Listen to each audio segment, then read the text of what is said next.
predaje.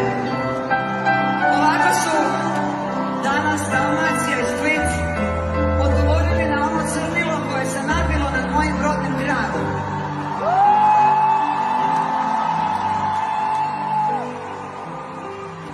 Ali mi smo bila boja.